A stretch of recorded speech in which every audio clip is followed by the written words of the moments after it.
On today's episode of Undercover Boss, the chairman of Mohegan Sun, a Native American gaming and entertainment empire, goes undercover. This leader will go undercover to meet the people that help his company hit the jackpot, and along the way, he'll go and see if he's physically up to the challenge. Wouldn't recommend this job for anybody over 50, not running like this. Age 44. But what will happen when he gets pushed to the limit in the casino floor? Yeah, what's happening? Marcus, I need your help. There's way too much going on. And how will his employees react when they find out that he's been the boss all along? Have you ever heard of a show called Undercover Boss? Oh. The boss was there undercover. Oh my god. Tune in to find out. Mohegan Sun is a gaming empire owned and operated by the Mohegan tribe of Connecticut, hosting 3 casinos, more than 65 premium dining and retail outlets, and world-class entertainment venues. Mohegan Sun generates more than $1 billion a year in revenue, and representing this Native American gaming kingdom and its 13,000 employees is the chairman, Bruce Two Dog Bosom. I'm Bruce Two Dogs Bosom, chairman of the board of Mohegan Sun.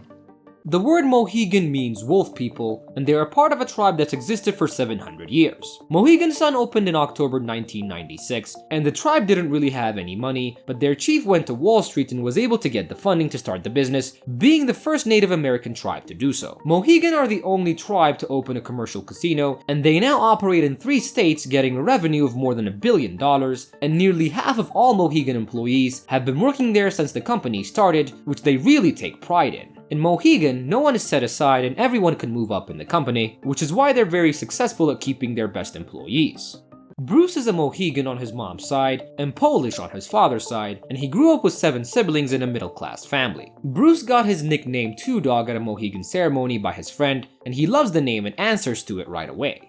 Bruce started at the bottom within the company and climbed to the top, and he's worked on the construction that built the business to now becoming the chairman, and Bruce is at the end of his 2nd term as chairman, and he wants to leave the business in better shape than he found it. This is why he wants to go undercover to find things in the company that he can fix before leaving it for the next leader. He'll be going undercover as Sam, an aspiring entrepreneur who dreams of starting his own business. I'll be posing as Sam, an aspiring entrepreneur from Mason, Ohio, who dreams of starting his own business. His employees are told that he's on a reality show where they help decide if he gets the prize money.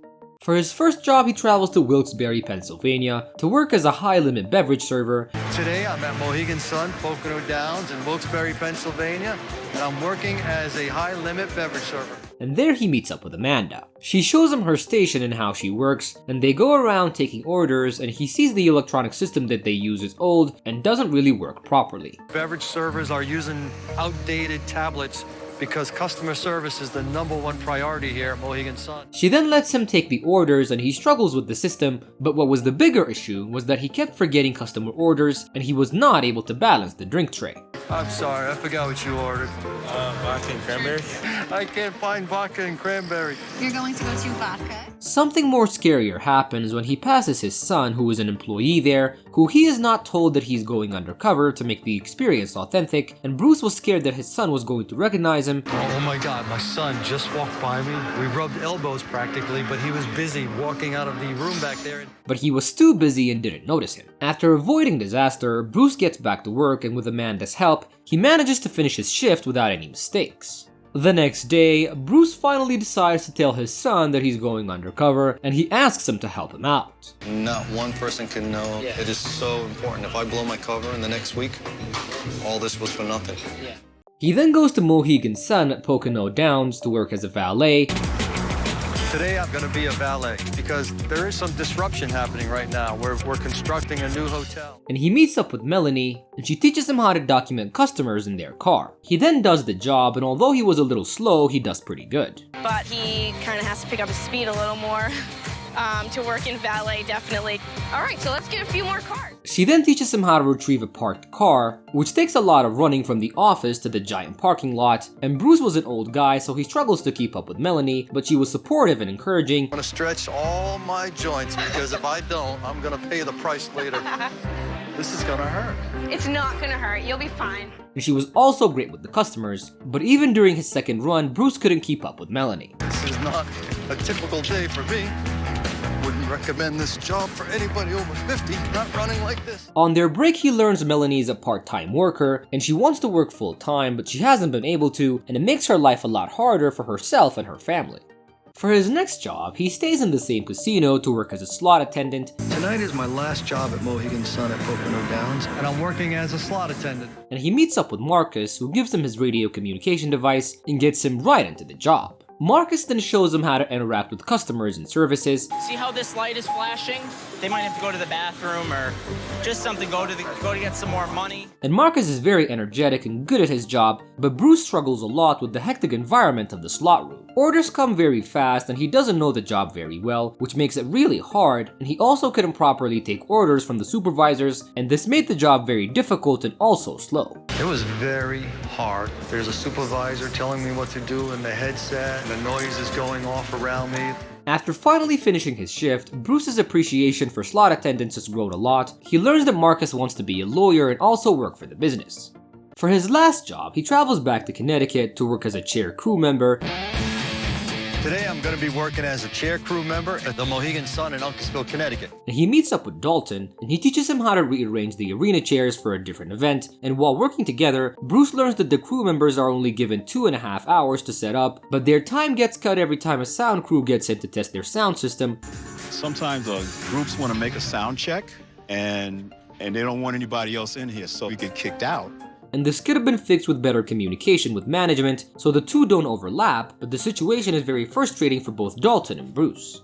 And finally, Bruce's undercover time comes to an end, and he invites his employees to reveal his true identity. Do you recognize me? No, I don't. Sam, well, not really Sam. Two dogs? First in was Amanda, and he tells her that she did a great job, but he was disappointed that the old system was slowing her down, so he's decided to upgrade all the tablets and software for a reliable service, and then offers to bring her to headquarters so she can train with the main chef of the company. And he also gives her $20,000 so she can start her own business. You're shaking. Thank you. I know I'm shaking. Even in my wildest dreams, I would have never dreamed of all of these amazing things happening. Next in was Marcus, and he tells him that he loved his energy and then offers to bring him to headquarters to let him speak as a motivator on their next town hall meeting, and he also gives him $45,000 so he can pay for law school. It's going to take a huge load off my shoulders. It's going right towards my mortgage so I could start saving for law school. Next in was Melanie, and he tells her that she was a great employee and then offers to pay for her school and pay for her child's daycare too, and then gives her $10,000 so she can have her dream wedding and another $25,000 to help with her financial issues and to save for her daughter's future education. I'm gonna have health care. I don't have to worry about if my daughter gets hurt. I can take her to the hospital and not worry about it. Last in was Dalton, and he tells him that he had a great time working with him and that he's fixed the issue with the scheduling so he can do his job properly. He then goes on to give him $10,000 so he can go to Wimbledon. They have given me way more than I could ever imagine, and I am extremely thankful and humbled. That is it for today's recap, boys and girls.